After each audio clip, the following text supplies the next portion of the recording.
सभी अजमेर वासियों को सादर प्रणाम। मैं डॉक्टर मनोज यादव प्रोफेसर हूं सम्राट पृथ्वीराज चौहान राजकीय महाविद्यालय अजमेर के बॉटनी डिपार्टमेंट में।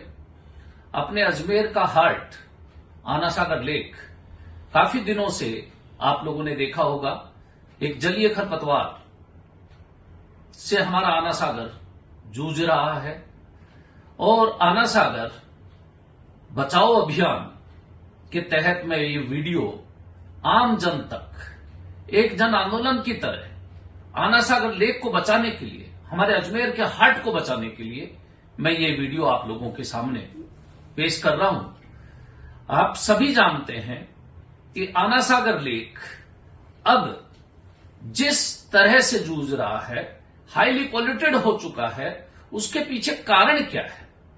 तो उसके पीछे जिम्मेदार हम खुद हैं, हम आम जन हैं। कैसे? मैंने कितनी बार ही आना सागर लेक को देखा है कि सुबह सुबह के टाइम कितने ही लोग चौपाटी बनाई घूमने के लिए थी, लेकिन घूमने के लिए लोग आते हैं, आटा लेके आते हैं, अनाज लेके आते हैं, ब्रेड लेके आते हैं और वहां खड़े होकर लाइन से वहां पे आना सागर लेक में डालते हैं। उनको पता होना चाहिए कि मछलियां केवल आपके आटा दाना खाने के लिए जिंदा नहीं है, वो एक एक्वेटिक एक इकोसिस्टम है और उनको वहां पे सारा भोजन जो उन मछलियों को चाहिए होता है वो मिलता है। बल्कि आप ये आटा डाल के, अनाज डाल के, ब्रेड डाल के उनको जहर दे रहे हो। हम समझ नहीं पा रहे।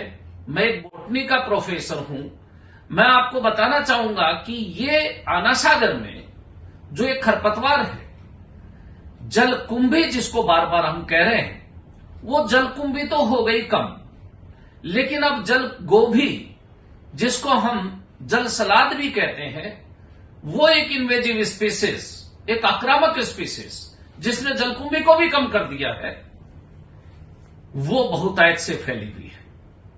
लगातार मैं न्यूज़पेपर में, प्रिंट मीडिया में देख रहा हूं लगातार। कभी हमारी डिविडिंग मशीन खराब हो गई है, कभी हम दूसरी पोकलेन मशीन से उसको निकाल रहे हैं, कभी हम मैनुअली निकाल रहे हैं, लेकिन उसका समाधान नहीं है। मैं सभी अजमेर वासियों से, हमारे अजमेर जिले के कलेक्टर महोदय से, हमारे अजमेर जिले के एसपी साहब से, हमारे नगर निगम के चेयरमैन से, नगर निगम के आयुक्त से, नगर निगम के मेयर से, डिप्टी मेयर से, सेक्रेटरी साहब से, एडीए के चेयरमैन, एडीए के सेक्रेटरी, जिला प्रमुख एवं हमारे सभी राजनेताओं से, आम जन से यह अपील करना चाहूंगा कि इस अजमेर के हार्ट को जो फेल्योर की तरफ है, हमें इसे बचाना है। जैसे हम हार्ट के लिए एंजियोप्लास्टी कराते हैं, एंजियोग्राफी कराते हैं, बाईपास सर्जरी कराते हैं या फिर हार्ट ट्रांसप्लांट कराते हैं, वो लास्ट में है। साथियों, आना सागर लेक या कोई भी लेक यंग होती है तो उसमें किसी तरह की कोई वेजिटेशन नहीं होती है। उस पानी का टेम्परेचर कोल्ड होता है। जैसे जैसे उसमें वेजिटेशन डेवलप होने लगती है, उनकी डेथ और डीके से फॉस्फेट नाइट्रेट्स और डिकम्पोज होता है सॉइल के अंदर और उनका एनरिचमेंट होता है। और जैसे जैसे न्यूट्रिएंट एनरिचमेंट होता है, एक वर्ड काम में लेते हैं हम, यूट्रोफिकेशन। ये तो नेचर में अपने आप होता है, लेकिन उसमें सैकड़ों साल लगते हैं। हम लोगों ने इस आना सागर लेक को बहुत जल्दी ओल्ड बना दिया है, डेड बना दिया है। इतनी जल्दी एजिंग होती नहीं है इतनी बड़ी लेक में। 85 में मुझे बहुत अच्छे से ध्यान है, हम आना सागर बारादरी पे जाके आना सागर के पानी से ऐसे खेलते थे और बिल्कुल नीट एंड क्लीन पानी होता था, वेजिटेशन कहीं नाम ही नहीं होता था। सभी अजमेर वासियों को पता होगा, बीच में एक ऐसा टाइम भी आया था, हमने पूरे आना सागर लेक की खुदाई की थी, पूरा अजमेर उसमें लगा था। तो वो तो वापस यंग हो गई थी हमारी आना सागर लेक, लेकिन इतना जल्दी फिर एजिंग कैसे हो गई, फिर इतना यूट्रोफिकेशन कैसा हो गया, उसके लिए हम स्वयं अजमेर वासी जिम्मेदार हैं।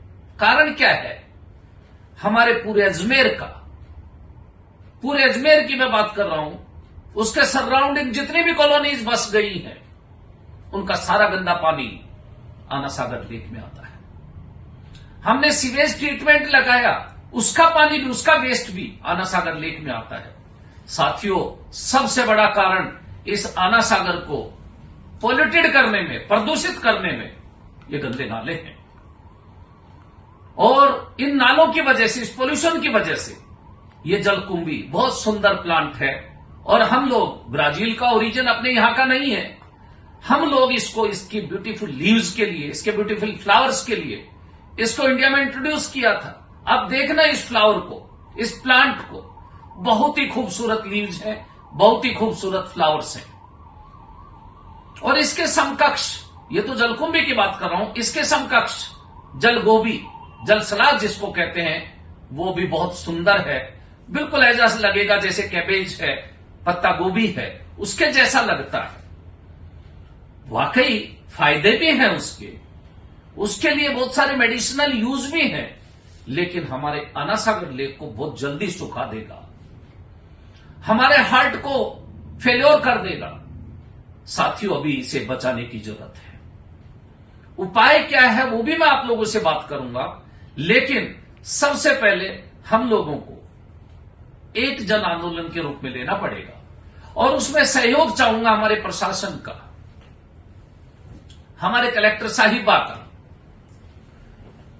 हर घर से एक आदमी 1 घंटा भी अगर देगा, मैनुअली हम लोग 2000 लोग अगर एक साथ आना सागर लेक के किनारे खड़े होंगे, सुविधाएं बस प्रदान करने के लिए प्रशासन से मैं उम्मीद करूंगा कि वो पक्का से हमारा ये सहयोग करेंगे, और इसको एक जन आंदोलन के रूप में हम लोग लेंगे, और बहुत जल्दी इस जलकुंभी और इस जलगोभी से हम मुक्ति पाएंगे, और हमारे वापिस अजमेर के इस हार्ट को सुंदर बनाएंगे।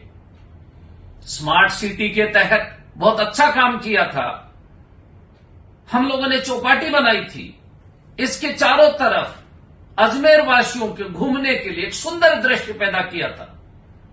परंतु जब हम उस चौपाटी पे जाएंगे, आप नहीं समझ पा रहे, मैं हकीकत कह रहा हूं, बॉटनी का प्रोफेसर हूं, हम लोग पढ़ाते हैं और प्रैक्टिकली देखते हैं कि ये इतनी अच्छे से ग्रो क्यों कर रही है।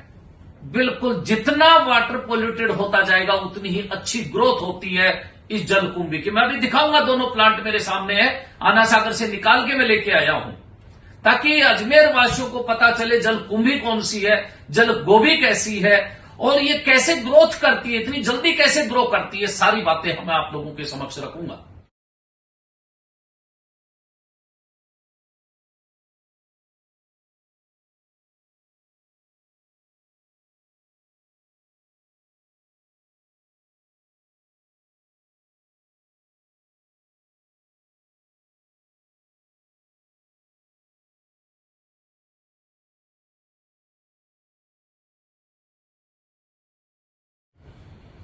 साथियों, नहीं घूम पाएंगे हम उस चौपाटी पे। ये प्लांट्स ऑक्सीजन को रिटेन कर लेंगे।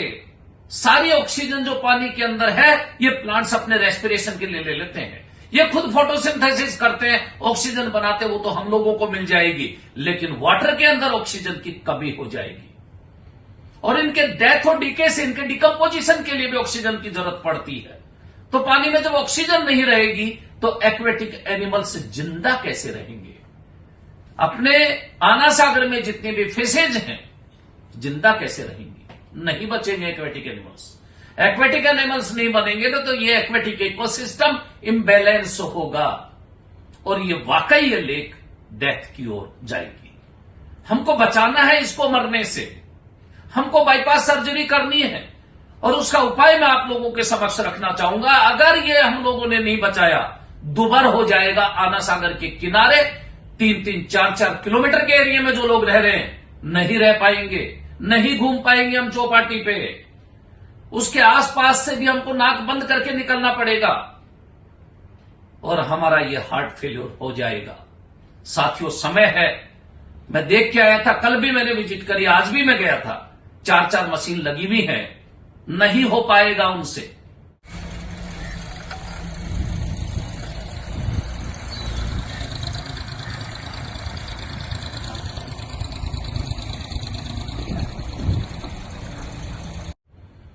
मैंने पूरा दृश्य देखा, मैंने वीडियो बनाई, मुझे पता है वहां से भर भर के जब जा रहे हैं ट्रैक्टर और डंपर, खुले जा रहे हैं। मैं दिखाऊंगा आपको, वीडियो बनेगी, रास्ते भर में पड़े हुए जा रहे हैं, निकलते जा रहे हैं, गिरते जा रहे हैं, और हमारे कुछ राहगीर लोग उसको उठा के अपने घर पे ले जा रहे हैं, या कहीं कुछ दूसरे नाले में डाल रहे हैं, कोई दूसरी वाटर बॉडी में डाल रहे हैं। वहां पे भी ये ग्रो कर जाएगी, वहां पे भी पूरे पानी को सुखा देगी।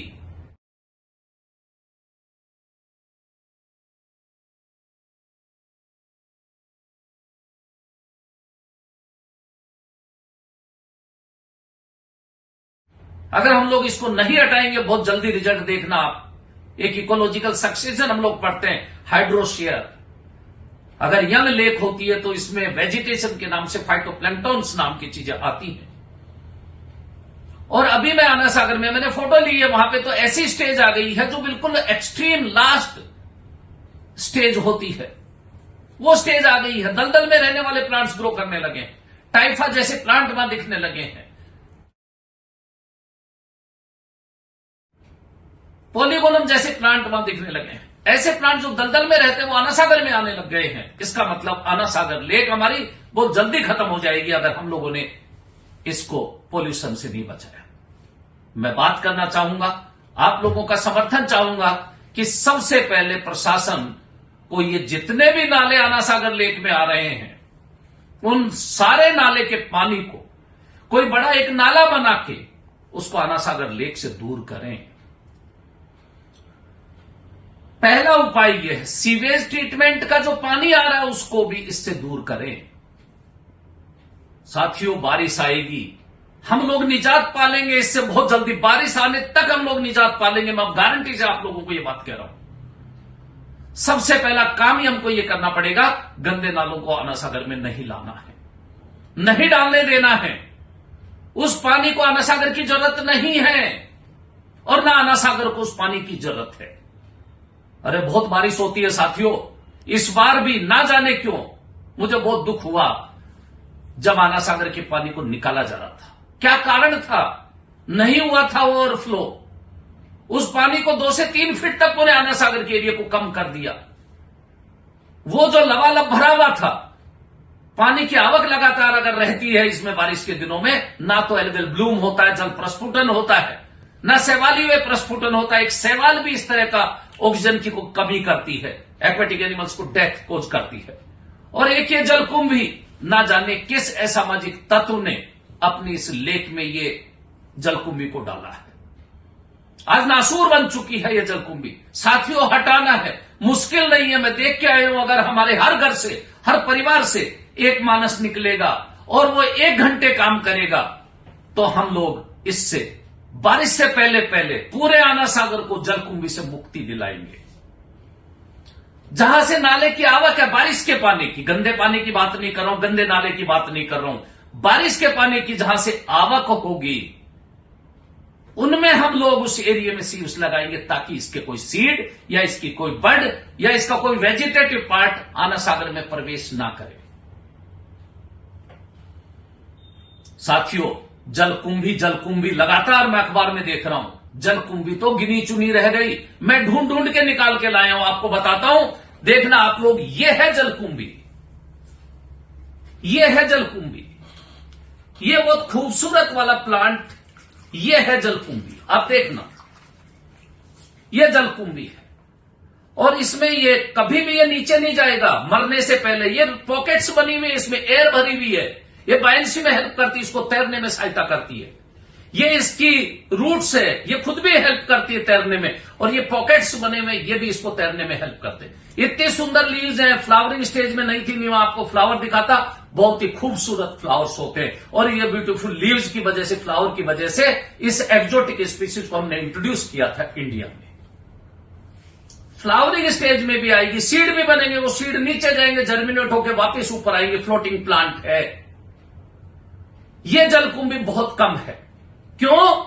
क्योंकि इसको अटैक करके जलगोभी ने इसका स्थान ले लिया है, नहीं ग्रो करने दे रहा इसको। ये तो अच्छी बात है, लेकिन जलगोभी इससे भी खतरनाक साथियों। मैं आपको बताता हूं, जलगोभी ये देखो, बिल्कुल गोभी के जैसी है।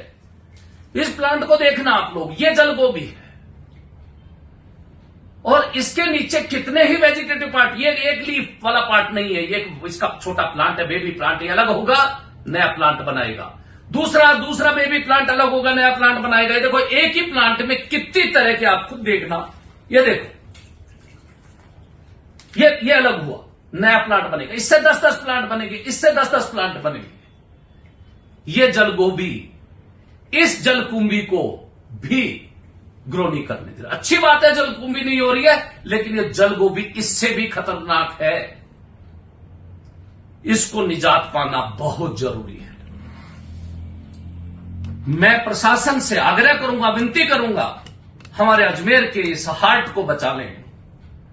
बहुत सहयोग की जरूरत है और मैं कह रहा हूं जन सैलाब उमड़ेगा। हमारे आज कोई राजनेता अजमेर में आता है, प्रशासन पूरी फोर्स उसके पीछे लगा देता, सारे बैरिकेड्स लगा देता है, पूरा प्रशासन उसमें जुट जाता है। आग्रह करूंगा, एक बार एक राजनेता समझ के हमारी फोर्स को, हमारे एनसीसी के कैडेट्स, हमारे एनएसएस के कैडेट्स, हमारे एनडीआरएफ के वॉलंटियर्स, हमारे एनजीओज जितने भी, उनको जगाने की जरूरत है। हर घर से एक मानस आएगा और इस आंदोलन में जुटेगा। मैं 100% आपसे आग्रह करूंगा, जुटेगा, अजमेर का हर मानस जुड़ेगा और हम इसको बहुत जल्दी, बारिश से पहले इससे मुक्ति पाएंगे और बारिश में इससे और जल्दी निजात मिलेगी। क्योंकि फ्रेश वाटर आएगा तो इसके लिए वो फ्रेश वाटर न्यूट्रिएंट रिच है, तो पोल्यूटेड में ज्यादा उगती। फ्रेश वाटर जब आएगा तो इसकी ग्रोथ कम होगी साथियों। इसलिए बारिश से पहले पहले हम इससे मुक्ति पाएंगे और आना सागर को पूरा भरेंगे एक बार। जो एनक्रोचमेंट हो गया वो तो हो गया, आप लोगों ने वो बना दी, ठीक है, चौपाटी बना दी, चारों तरफ सर्किल बना दिया, हमने बना दिया, कोई बात नहीं।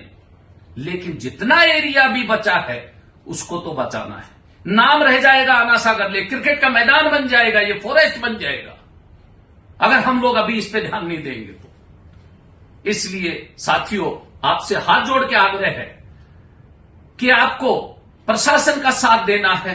प्रशासन इसमें जुटेगा, हर मानस इसमें जुटेगा और हमको इन 2 महीने के अंदर अंदर, बारिश से पहले पहले इससे निजात दिलाएगा। ऐसा मैं उम्मीद करता हूं हमारा प्रशासन इस ओर ध्यान देगा। मुझे बहुत अच्छे से याद है कि जब जलकुंभी नाम नहीं था, एल्गल ब्लूम होती थी, तब नगर निगम के द्वारा डिविडिंग मशीन खरीदी गई थी। उस समय एल्गल ब्लूम को निकालना था, लेकिन अब जलकुंभी को निकालना है। अभी कल मैं पेपर में पढ़ रहा था, एक और मशीन के लिए टेंडर पास हुए हैं, आ जाएंगी, 2-2 मशीन आ जाएंगी। लेकिन जब तक हम लोग इसको जन आंदोलन के रूप में नहीं लेंगे, जब तक हम आना सागर बचाओ अभियान में नहीं जुटेंगे, तब तक इस लेक को हम सुंदर नहीं बना पाएंगे। इसलिए प्रशासन को केवल इतनी सी बात करनी है कि जो गार्ड हम लोग लगाते हैं सुबह सुबह, जो घूमने आते हैं चौपाटी पे, उनसे हाथ जोड़ के आग्रह करें कि इसमें मत डालो ब्रेड, मत डालो इसमें किसी तरह का दाना, मत डालो आटा इसमें। आप लोग मार रहे हो उनको, मछलियों को, नहीं जरूरत है उनको इनकी। लगा दो फाइन, ऐसा कोई अगर मिलता है आना सागर लेक के किनारे, कोई दाना डालते हुए, आटा डालते हुए मिलता है, फाइन कर दीजिए, उस पे निजात मिलेगी। लेकिन हमें इसे बचाना है। मैं एक बार पुनः आग्रह करूंगा प्रशासन से कि आप साधन जुटाइए। मैन पावर अजमेर में बहुत है, हम एक एक जने उसमें जुटेंगे। हम रैली निकाल रहे, स्वीप के लिए अच्छी बात है, इलेक्शन में आप लोग व्यस्त हैं, लेकिन एक रैली हर स्कूल से इसके लिए भी निकले कि हमें आना सागर लेक को भी बचाना है। ऐसे आदेश भी स्कूल में, कॉलेज में भेजिए कि ऐसी भी रैलियां निकले कि हमको एक चेतना, जन चेतना जागृत करनी है, अजमेर वासियों को जगाना है कि मुझे आना सागर को बचाना है। मुश्किल काम नहीं है। 4 मशीन से नहीं होगा साथियों, जब तक जन सैलाब नहीं उमड़ेगा। आना सागर के किनारे आपने बहुत अच्छी सुविधाएं कर दी हैं और वहां पे हर लाइन से एक एक आदमी खड़ा होगा और जब वहां पे 2000 5000 एक साथ लोग लगेंगे, आना सागर को बहुत जल्दी हम इस जलकुंभी और जलगोभी से मुक्ति दिला देंगे। बहुत बहुत धन्यवाद साथियों। उम्मीद करूंगा कि बहुत जल्दी मेरी इस विनती को सुनेंगे। थैंक यू, धन्यवाद।